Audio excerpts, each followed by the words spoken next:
이제 수요기도회로 하나님께 나아가겠습니다. 모두 자리에서 일어나셔서 찬송가 1장 찬양하겠습니다.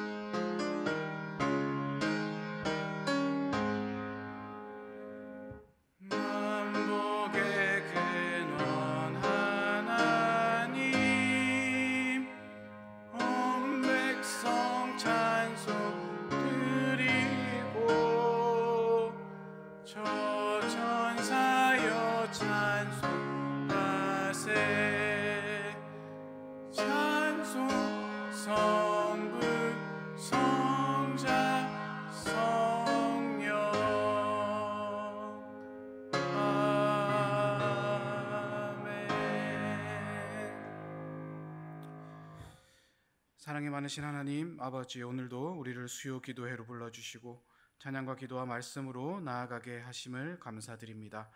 오늘도 주님의 말씀 앞에 겸손히 나아가는 귀한 시간 되게 하여 주시고, 주님의 은혜가 우리 삶 가운데 온전히 함께하여 주님과 동행하는 하루하루가 되도록 인도하여 주옵소서. 오늘 예배를 통하여 주님의 뜻을 알게 하시고 고난 가운데 함께 하시는 주님을 의지하며 주님께 영광이 되는 귀한 삶을 살아가게 하옵소서. 감사드리며 이 모든 말씀 예수 그리스도의 이름으로 기도드립니다. 아멘. 다 같이 자리에 앉으셔서 찬송가 384장 찬송하도록 하겠습니다.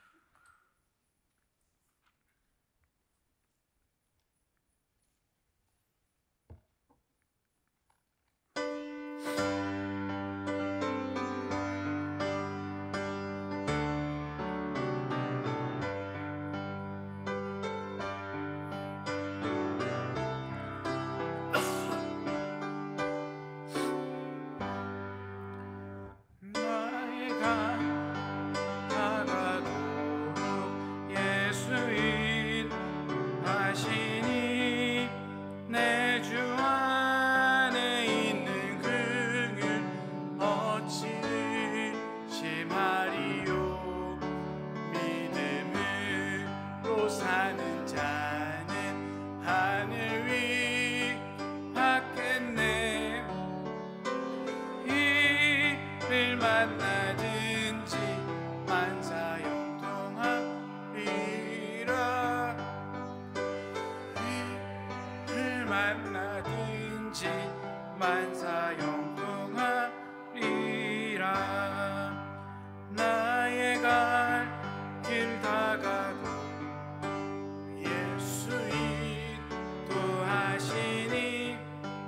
어려운 일 당한 때도 족하는 해주시네. 나는 심히 고단하고 영혼매 가라나. 앞에 반석에서 샘물 나게 하시네.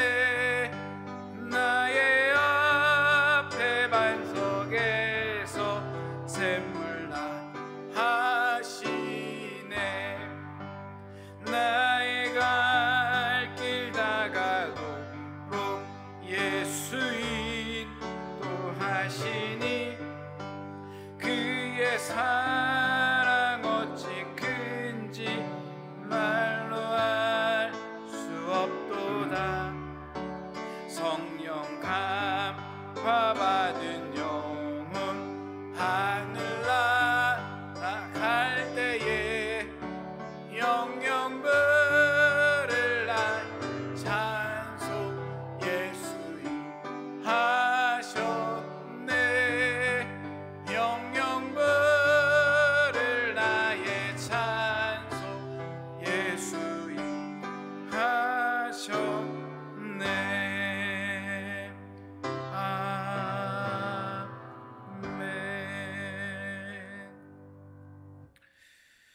오늘 우리에게 주신 하나님의 말씀은 출애굽기 2장 23절에서 25절까지 말씀입니다. 구약 84쪽에 있습니다. 저 여러분이 한 절씩 교독하도록 하겠습니다. 제가 먼저 23절을 읽겠습니다. 여러 해 후에 애굽 왕은 죽었고 이스라엘 자손은 고된 노동으로 말미암아 탄식하며 부르짖으니 그 고된 노동으로 말미암아 부르짖는 소리가 하나님께 상달된지라.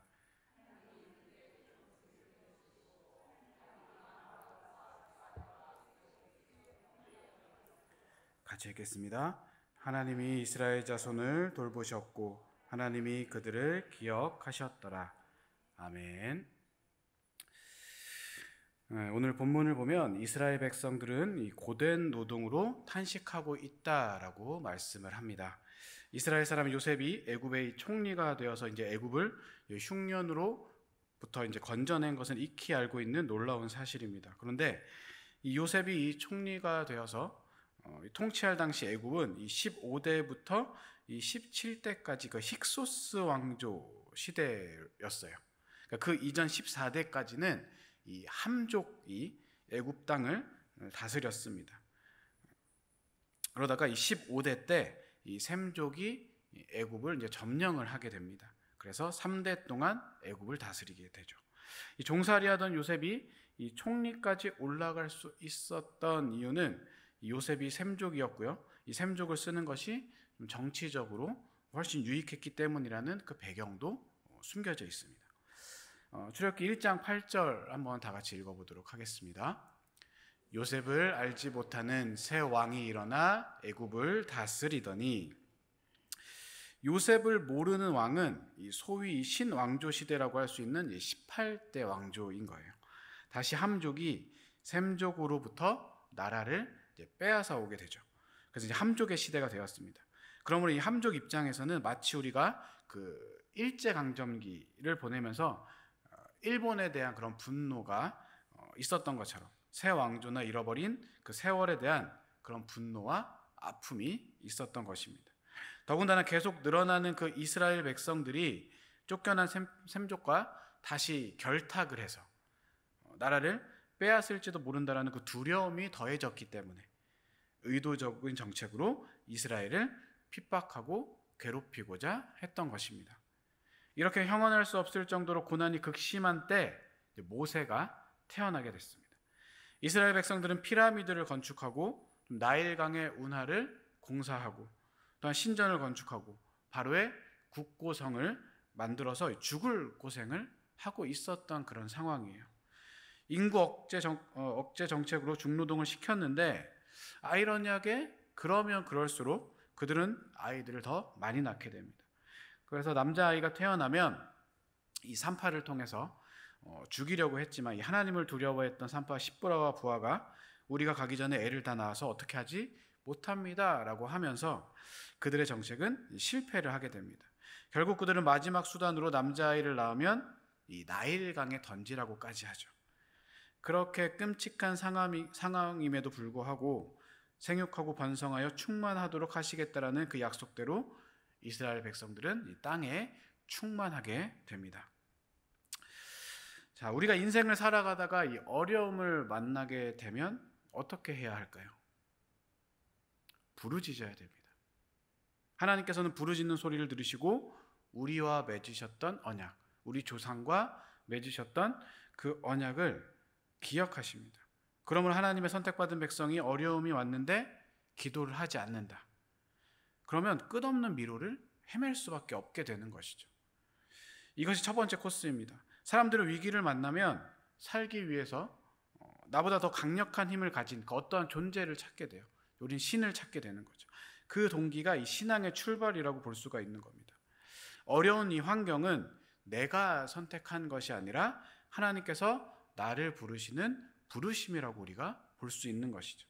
이제는 돌아와라. 너는 내 백성이다. 내가 선택했다. 내가 너를 통해서 해야 할 일이 있다라고 우리에게 말씀을 하시는 거예요. 돌아오라는 신호가 바로 고난이라고 볼 수 있는 것입니다. 고난은 이 모세 한 사람에게만 해당되는 것이 아니라 하나님을 믿고 따르는, 그리고 그렇게 하기 원하는 사람들에게 모두 공통적으로 나타나게 됩니다. 그 고난의 시간들은 어느 누구에게나 찾아오게 되는데 이때 하나님을 찾느냐 아니면 다른 대체물을 찾느냐에 따라서 이 결과가 엄청나게 달라지게 되는 것이죠. 하나님께 부르짖고 하나님을 찾는 그 사람은 어려움을 극복하고 이 하나님의 선택받은 사람으로, 더 나아가서는 성장하여서 여호와의 군대로, 왕 같은 제사장으로, 또한 구속사의 지도자로 세워질 수 있게 되는 것입니다. 창세기 12장 17절을 다 같이 읽어보도록 하겠습니다. 여호와께서 아브라함의 아내 사레의 일로 바로와 그 집에 큰 재앙을 내리신지라. 이 창세기 12장을 보면 이 아브라함이 약속을 따라 가나안에 들어가게 되는데요. 이 가나안에 들어가게 되자마자 기근이 들게 됩니다. 근데 이때 아브라함이 이 애굽 땅은 풍년이라는 그 소식을 듣게 되는 거예요. 그래서 그는 하나님께 기도하지 않고 성급하게 자신의 그 식솔들을 거느리고 애굽 땅으로 내려가는 그 실수를 범하게 됩니다. 기도하지 않은 아브라함의 실수는 이것으로 그치지 않아요. 아브라함은 이방 땅에 들어갈 때 자기 아내 사레의 그 아름다운 외모 때문에 봉변을 당할까 두려움을 갖게 되죠. 그래서 그 아내를 나의 누이라고 이야기를 합니다. 사레를 보자 바로 왕은 그녀를 탐하게 됐고요. 아브라함은 결국 아내를 잃을 뻔한 상황까지 오게 되죠. 뒤늦게야 이 아브라함은 모든 것이 잘못되었다는 것을 깨닫고 하나님께 부르짖게 됩니다. 하나님께서는 그 부르짖음을 들으셨고요. 결국 아브라함이 살아서 나오는 것뿐만 아니라 금은보화와 노예들까지 얻어서 나아가게 되는 건 부자가 되게 하십니다. 이 사무엘상 17장에는 다윗의 때 큰 전쟁이 일어나게 되죠. 6규빗이 넘는 장신 골리앗이 소리를 지르면서 이스라엘을 위협합니다. 그가 입은 갑옷의 무게만도 5,000세겔, 약 57kg 정도였다라고 하니까 그 분위기는 어느 정도 우리가 짐작을 할 수 있는 것입니다. 모든 이스라엘 장수들은 그 앞에서 그를 대항하여 싸우려고 하지 못합니다. 두려움에 떨고 있었어요. 다윗은 이 형님들을 만나기 위해서 왔다가 그 광경을 목격하죠. 그리고 어떻게 합니까? 하나님을 모욕하는 그 골리앗을 보고 물맷돌 5개를 취해서 골리앗을 때려 눕히게 되죠. 이처럼 무섭고 죽음의 위기가 닥쳐오는 순간은 하나님의 그런 특별한 은총을 덧입을 수 있는 기회의 순간이 되기도 하는 것입니다. 역대하 36장에는 유다가 망하는 장면이 나와요. 유다의 여호야김 왕 때 이 느부갓네살이 예루살렘을 파괴하고 성전 기물 전부를 바벨론으로 가지고 가게 됩니다. 이때 그 다니엘과 그의 세 친구도 포로로서 이제 바벨론으로 다시 끌려갑니다. 인류 역사상 사자굴에 들어가서 살아났던 사람, 풀무불에 집어넣어도 살아나올 수 있었던 사람은 이 다니엘과 그의 3명의 친구들 뿐이었습니다. 게다가 이 다니엘은 70년 동안 바벨론 땅에서 고위 관리가 되어서 이 4명의 왕들을 섬기면서 포로가 된 이 자국민들을 보호하죠. 또한 장차 하나님께서 어떻게 세계 역사를 진행시키실지에 대한 그 이정표를 보여주시기까지 하십니다. 신앙인이라고 해서, 우리가 믿음을 가지고 살아가는 이 그리스도인이라고 해서 하나님께서 늘 그의 날개 안에 품어주시는 것이 아니라는 사실을 우리가 좀 기억을 하셔야 돼요. 늘 여유롭고 풍족하고 아늑한 생활을 누릴 수 있으면 좋겠지만 그렇지 않다라는 겁니다. 오히려 이 하나님을 위함이 고난의 원인이 될 수도 있는 거예요. 그렇기 때문에 준비되지 않은 사람은 고난이 나에게 다가오면 두려워할 수밖에 없습니다. 하지만 주님 안에서 늘 신앙으로 준비된 사람들은 때를 기다리게 돼요. 성도들에게 이 고난의 시기는 하나님 앞에서 점수를 따고 이 승리의 노래를 부를 수 있는 기회가 되기 때문입니다. 고난의 가장 큰 특징은 이해할 수 없고 피하기 힘들다라는 점에 있지만 이 하나님 안에 있는 사람들에게 다가오는 고난과 역경이란 하나님 앞에 공을 세울 때라고 볼 수 있는 것이죠. 더 집중적으로 기도하고 예배하고 선포할 그럴 기회입니다.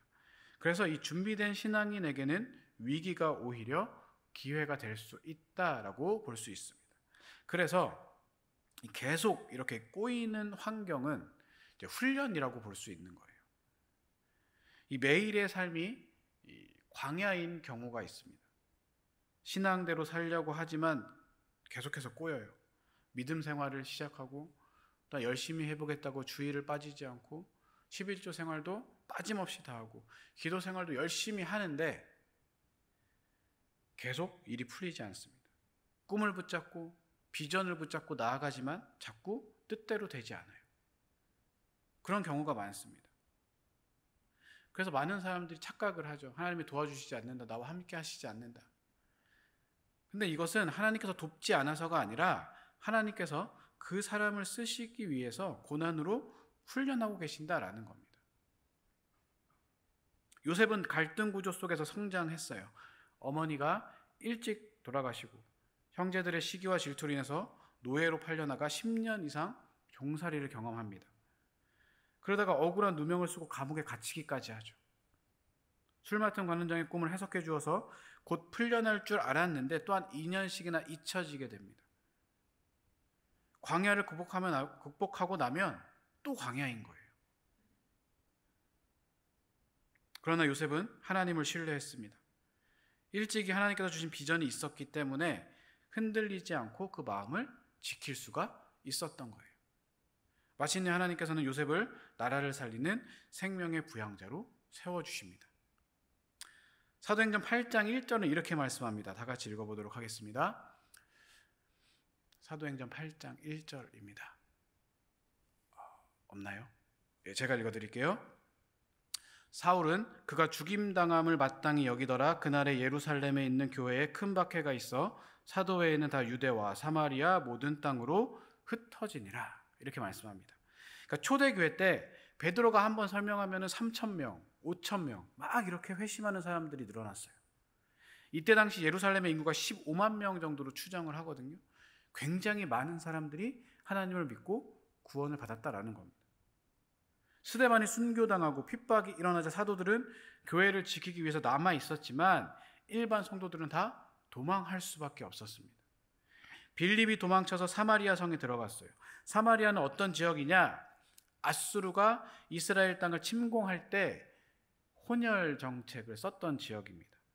통혼 정책으로 인해서 땅이 더러워졌다고 이스라엘 사람들이 혐오했던 그런 지역이에요.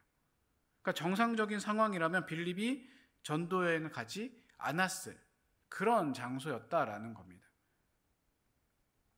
그런데 사도도 아닌 집사 빌립은 그곳에 가게 되고 그 빌립을 통해서 사마리아의 복음이 증거되자 귀신이 쫓겨나고 병자가 일어나는 역사가 일어나게 됩니다. 사도행전 16장에서 바울이 빌립보에서 귀신 들린 여종을 치료하자 그 점치는 여종으로 인해서 돈을 벌고 있었던 주인의 고발로 인해서 죽도록 매를 맞게 되는 상황이 발생합니다. 바울과 실라가 만신창이가 되어서 감옥에 갇혔지만 그 한밤중에 기도하고 하나님을 찬송할 때 옥문이 열렸습니다. 간수는 죄수들이 도망친 줄 알고 자결하려고 하다가 그들이 감옥 안에 그대로 있는 것을 보고 회심을 하게 되죠. 내가 어떻게 하면 좋겠느냐? 주 예수를 믿으라. 그리하면 너와 내 집이 구원을 얻으리라. 이 일로 인해서 간수들의 가족들이 다 세례를 받고 예수를 믿게 됩니다. 우리가 이 복음을 전하고 의로운 일을 하지만 그것이 오히려 매질과 우리에게 불이익을 줄 때가 있어요. 그럴 때라도 불평하지 않고 감사하고 찬양하면 전혀 이 뜻밖의 결과가 나타나게 된다라는 겁니다. 사마리아 지역에 복음이 전파되고 빌립보 지역의 교회가 세워질 수 있었던 그 동기는 바로 이 고난이라는 거예요. 신앙생활을 잘 하다가 고난을 당하는 경우가 있습니다. 그럴지라도 불평하지 말고 감사하시기 바랍니다. 하나님께서는 그런 악조건들을 통해서 이 복음을 전파하게 하시고 하나님께 그 영광을 돌리게 하시기 때문입니다. 가정 문제, 부부 갈등, 또한 자녀 문제는 모두 이 구원과 연결되고 교회와 연결되고 하나님 나라와 연결이 됩니다. 왜 하나님께서 이런 사람을 만나게 하셨을까? 왜 하필 이 사람을 동역자로 만나게 하셨을까라는 생각이 들 정도로 굉장히 고약한 인연으로 만날 때가 있어요. 하나님께서는 우리 곁에 훈련대장을 세우시고 그 나를 이 구속사에 쓰임받는 사람으로 세우기 위해서 연단하신다라는 겁니다. 내게 주어진 환경은 하나님의 뜻이에요. 하나님의 섭리가 그 안에 있다라는 겁니다. 피하거나 도망치지 말고 우리가 그것을 가슴으로 껴안아야 되는 거예요. 잘 훈련받고 그것을 통과하게 되면 하나님께서 크게 쓰십니다. 하나님께서는 자신의 사람이 원하는 수준으로 성장하기까지 계속해서 얽히고 설키고 꼬이는 자리로 내모시는 거예요. 그것은 안주하는 것을 막고 하나님께서 원하시는 자리에 이르도록 하기 위함이라는 사실을 기억하셔야 됩니다. 그리고 이해할 수 없는 환경은 이 하나님의 부르심과 은혜라고 생각을 해야 되는 겁니다. 하나님의 뜻대로 살고자 하고 몸부림치는 나에게 왜 고난과 역경이 다가올까? 하나님께서는 왜 내가 어려운 상황에 처하도록 그냥 내버려 두는 것일까? 이것은 신앙인으로서 새로운 출발을 하는 사람들에게 이 어려움과 고난이 다가올 때마다 늘 해보는 질문이에요. 여기에 대한 대답은 두 가지 정도로 이야기를 할 수 있습니다. 하나는 하나님의 자녀로의 부르심, 콜링이라는 것이죠. 이제 세상의 자녀가 아니라 이 하나님의 자녀로서의 삶을 살아가야 된다는 것을 주지시키기 위해서, 예전의 것과는 작별하고 새로운 것을 맞이하기 위한 준비이자 훈련으로서 자녀이기 때문에 주시는 하나님의 이 특별한 은총이다라는 겁니다. 다른 하나는 이 왕 같은 제사장으로 키우시기 위한 부르심이에요. 하나님께서는 우리를 부르시고 준비시키시고 훈련시키십니다. 그러니까 우리를 통해서 하나님의 사역을 이루시기 위해서 이미 계획을 다 세워놓으신 것이죠. 그 역량에 걸맞도록 성숙하기를 원하세요. 이 훈련이 바로 우리가 겪는 어려움, 고난이라고 볼 수 있는 것이죠. 우리는 구원을 위해서 부르심을 받았습니다. 그러나 더 나아가서 하나님의 나라를 위해서 부르심을 받았어요. 그 나라를 위해서 왕 같은 제사장으로 우리가 세워져야 되는 것이죠. 자, 그렇다면 이러한 고난들이, 이러한 어려움이 찾아왔을 때 우리가 어떻게 해야 됩니까? 먼저는 두려워하지 말고 기도해야 된다라는 거예요. 예상치 못한 어려움을 만났을 때 두려워하지 말고 기도해야 됩니다. 하나님께서는 우리에게 기도해야 문제가 해결되도록 위기를 주시고 고난을 주시는 거죠. 그러니까 모세가 이끄는 그 공동체가 이 광야에서 이 아말렉이라는 아주 이 호전적인 마적이나 산적 같은 그런 무리와 만나게 됩니다. 그러니까 이제까지 이스라엘은 등짐을 지고 중노동을 하면서 노역자로 살았던 사람들인데, 그런 일들만 했던 사람들인데 이런 강적들과 어떻게 전쟁을 치를 수 있겠습니까? 훈련이 되어 있지 않은 민족이었는데. 모세는 위기를 만났을 때 아론과 훌의 도움을 받게 됩니다. 주변 사람들과 합심해서 기도로 동역하자고 요청을 한 것이죠. 믿음이 좋은 사람도 혼자의 힘으로는 문제를 해결하지 못할 때가 많이 있습니다. 그럴 때 주변에 기도하는 사람들에게 도움을 요청해야 되는 것이죠. 이것이 신앙의 성숙이라고 할 수 있습니다. 고난을 자신의 힘으로 해결할 수 없을 때 기도로 부르짖으면 하나님의 나라가 열리기 시작하는 것입니다. 하나님의 언약, 하나님의 약속을 성취할 목적으로 주신 고난은 머리를 굴리거나 또한 인간적인 그런 방법으로 해결하려고 하면 더 꼬일 수밖에 없게 됩니다. 오늘 본문에서 정확하게 말씀을 하세요. 23절 다 같이 읽어보도록 하겠습니다. 여러 해 후에 애굽 왕은 죽었고 이스라엘 자손은 고된 노동으로 말미암아 탄식하며 부르짖으니 그 고된 노동으로 말미암아 부르짖는 소리가 하나님께 상달된지라. 그리고 이후에 이렇게 말씀합니다. 하나님께서 그들의 고통 소리를 들으시고 하나님이 아브라함과 이삭과 야곱에게 세운 그 언약을 기억하사 하나님이 이스라엘 자손을 돌보셨고 하나님이 그들을 기억하셨더라. 그러니까 우리가 부르짖을 때 하나님이 들으십니다. 위기가 와도 두려워하지 않고 어린아이처럼 부르짖어서 기도할 때 그 위기는 축복으로 전환될 수 있게 되는 것이죠. 그러고 나서 우리가 이 하나님의 관점을 가져야 돼요. 전쟁 중에 총탄에 맞아서 오른팔을 다친 병사가 병원에서 치료를 받다가 그만 이 팔을 자르게 됩니다. 수술 전에 이 군의관이 안타깝게 팔을 잃게 되었습니다 라고 위로를 했습니다. 그러자 그 병사는 이렇게 얘기를 하는 거예요. 나는 팔을 잃은 것이 아닙니다. 나는 조국에 나의 팔을 바쳤습니다. 자랑스럽게 얘기를 하는 것이죠. 이와 같이 어떤 관점에서 보느냐에 따라 생각은 전혀 달라지게 됩니다. 이처럼 우리가 어려움을 만났을 때 하나님의 관점으로 그 사건을 보는 것이 굉장히 중요하다라는 거예요. 우리에게 원하시는 하나님의 의도를 알아챈다면 그 어려움의 순간은 순식간에 사라지게 되는 것입니다. 이 성경의 인물들을 보면 하나님께 크게 쓰임 받은 사람들은 한결같이 많은 고난 가운데 있었어요. 그 중에서 이 요셉을 보면 정말 억울할 만큼 많은 고난과 역경이 그의 삶 가운데 있었습니다. 먼저 형들의 시기와 미움 때문에 구덩이에 갇히게 되고 미디안 상인들에게 노예로 팔려나가죠.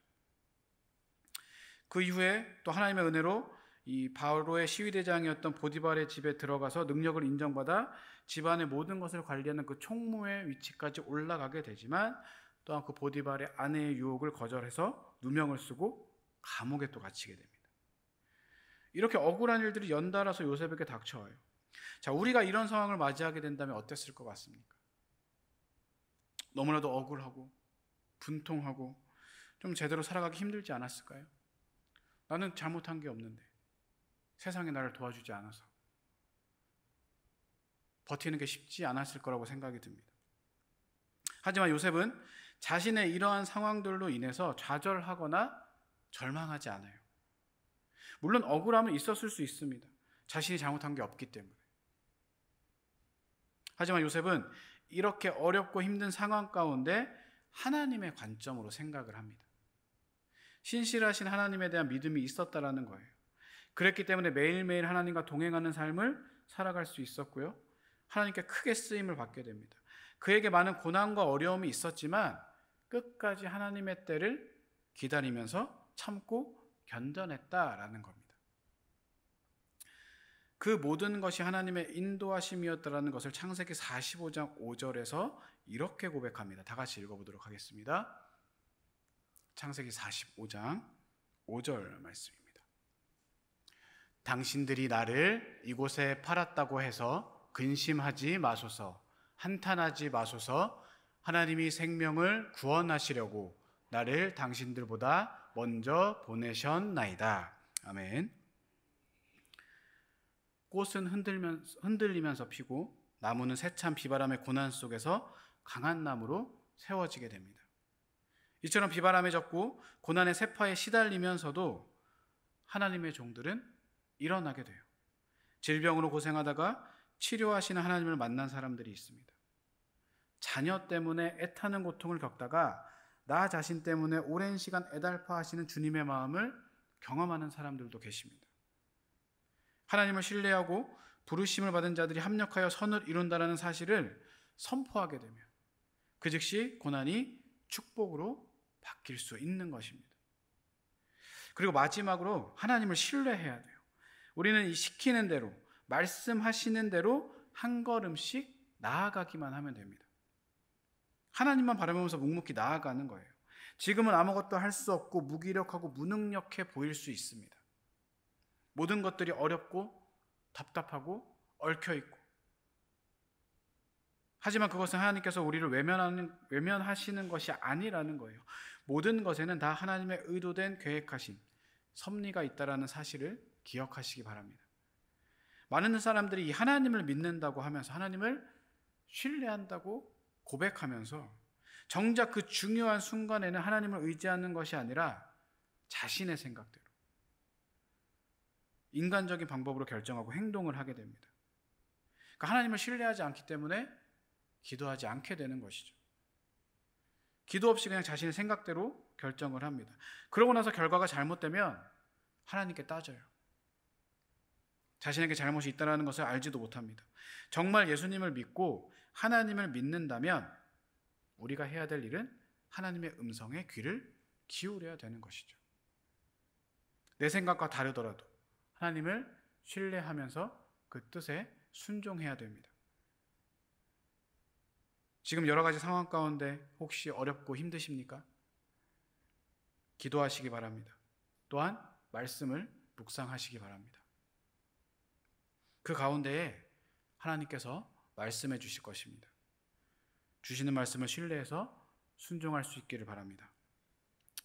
유명한 크리스천 시인이 애니 존 스플린트라는 사람이 있는데요. 그가 쓴 시 가운데 그러나 하나님은 이라는 시가 있습니다. 한번 읽어드리도록 하겠습니다. 나는 모르지만 하나님은 아신다네. 내가 모르는 미지의 날들이 그에게는 분명하고 확실함을 알기에 나 두려움에서 벗어나 복된 안식을 누린다네. 모든 수수께끼 같은 당혹할 외의 물음이 회의와 공포가 되어 커져갈 때 난 이 생각으로 해답을 찾는다네. 나는 모르지만 그러나 하나님은 아신다고. 난 할 수 없지만 그러나 하나님은 할 수 있으시다네. 내가 감당할 수 없는 어떤 짐도 그의 손길은 능히 들어 올리심을 알기에 내 염려했던 일들은 오히려 유쾌한 일들일 수 있다네. 비록 독수리의 날개가 피곤해지고 내가 한때 달렸던 길을 이젠 걸어야 할지라도 난 내게 주어질 능력을 알고 있다네. 난 할 수 없어도 그러나 하나님은 할 수 있으시기에 나는 볼 수 없지만 그러나 하나님은 보신다네. 내게는 어둡고 감추어진 길이어도 그분에겐 여전히 밝은 길이기에 내 가는 길이 넉넉한 빛을 볼 수 있다네.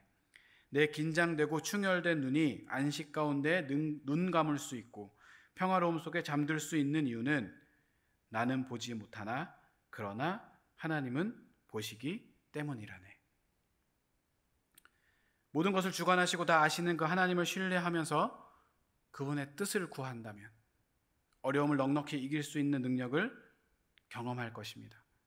그리고 마침내 우리는 그 나라를 위해 쓰임받는 위대한 일꾼으로 우뚝 서게 될 것입니다. 고난은 하나님께서 우리를 부르시는 방법입니다. 고난 가운데서 우리가 부르짖을 때 하나님께서는 하나님 당신의 그 계획과 섭리를 이루어 가십니다.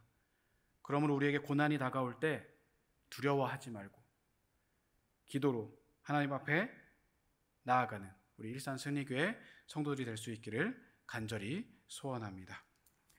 다 같이 오늘 주신 말씀을 기억하면서 함께 기도하도록 하겠습니다. 우리의 삶 가운데 이 고난이 찾아올지라도 믿음을 잃지 않고 온전히 주님만을 의지하여 힘듦과 어려움을 이겨낼 수 있도록 해달라고, 또한 이런 상황 가운데 좌절하지 않고 기도로 하나님 앞에 나아감으로 이 하나님의 계획과 섭리를 이루시는 것에 사용되는 우리가 될 수 있도록 해달라고 이 시간 다 같이 기도하도록 하겠습니다. 하나님 주님께서 함께해 주시고 인도해 주시옵소서. 우리의 삶 가운데 고난과 힘듦과 아픔이 다가옵니다. 그럴 때에 하나님 믿음을 잃지 않기를 원합니다. 좌절하지 않기를 원합니다. 넘어져 쓰러지지 않기를 원합니다. 온전히 주님만을 의지하기 원합니다. 그러므로 인하여서 그 힘든과 어려움을 이겨낼 수 있도록 하나님 함께하여 주시옵소서. 우리에게 힘을 주시고 아버지 동행하여 주시며 주님 의지하여 더욱더 주님만을 이뤄나가는 귀한 일꾼 될 수 있도록 하나님 함께하여 주시옵소서. 나의 힘으로 할 수 없음을 고백합니다. 아버지 그 뜻 가운데에 온전히 서기 원합니다. 아버지 하나님 도와주시옵소서.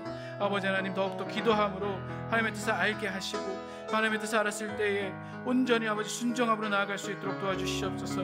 아버지 하나님 내 힘으로 할 수 없음을 온전히 고백합니다. 그 모든 것 주님께서 도와주시고 길을 열어주시고 상황과 환경을 열어주셔서 주님께서 하셨음을 고백할 수 있도록 인도하여 주시옵소서. 아버지 하나님 그 모든 것을 앞에 맡깁니다. 아버지 하나님 그 뜻에 순종하며 우리가 나아감으로 인하여서 그 고난 가운데에 하나님의 뜻을 발견하고 아버지 하나님 그 뜻대로 순종함으로 인하여서 하나님의 일꾼으로 우뚝 설 수 있도록 주여 도와주시옵소서. 우리의 삶 가운데 오직 주님만을 나타내기 원합니다. 우리가 부족하고 연약하기에 기도하며 나아갈 수밖에 없음을 고백합니다. 아버지 하나님 모든 성도 한 사람 한 사람 가운데에 동행하여 주시고 힘을 주시고 능력을 주셔서 오직 하나님만을 바라보며 그 뜻을 구하며 나아가는 귀한 그 주님의 아들들 될 수 있도록 이 성도들 될 수 있도록 주 하나님 역사해 주시고 인도하여 주시옵소서. 아버지 하나님께 맡깁니다. 오늘 그 뜻에 순종하며 우리가 주 앞에 나아갈 때에 하나님께서 인도해 주시고 보여주시고 역사해 주시고 은혜 베풀어 주시옵소서.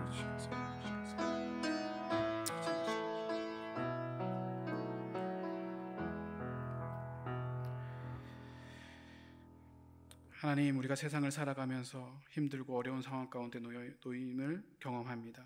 그럴 때마다 좌절하고 쓰러지지 않고 하나님을 의지하고 그 고난이 나에게 주시는 그 기회임을 깨닫고 주님 주시는 능력으로 주님 도와주시는 말씀으로 그 고난과 힘듦을 온전히 이겨내고 하나님의 뜻대로 살아갈 수 있는 우리 성도들이 될 수 있도록 인도하여 주시옵소서. 감사드리며 예수님의 이름으로 기도드립니다. 아멘. 네, 광고 말씀 전해드리도록 하겠습니다. 지금 위임 목사님께서 캄보디아 이 푸놈펜 승리선교센터 개소 감사 예배 및 이 캄폿교회 방문을 위해서 출타 중에 계십니다. 남은 일정을 위해서 또한 오시는 길 안전하게 잘 오실 수 있게 해달라고 기도해 주시면 감사하겠습니다. 또한 이 청년지체와 교육지체가 여름성경학교와 이 수련회를 준비하는 가운데 있습니다. 특히 이번 주 이 토요일에는 이 유년부 여름성경학교가 진행되게 됩니다. 위에서 기도해 주시면 감사하겠습니다. 다른 광고는 주보를 참조해 주시기 바랍니다. 기도하도록 하겠습니다. 지금은 우리 주 예수 그리스도의 은혜와 하나님 아버지의 놀라우신 사랑과 성령님의 감화감동 위로교통 역사하심이 너에게 고난이 찾아올 때 좌절하고 쓰러지고 넘어지는 것이 아니라 하나님의 도우심으로 또한 그 뜻에 온전히 순종함으로 주님 뜻을 알아가고 그 뜻대로 살아가기 원하는 우리 일산승리교회 모든 성도님들 삶 가운데 그 가정과 교회와 역사 위에 이제부터 영원토록 함께하기를 간절히 축원하옵나이다. 아멘.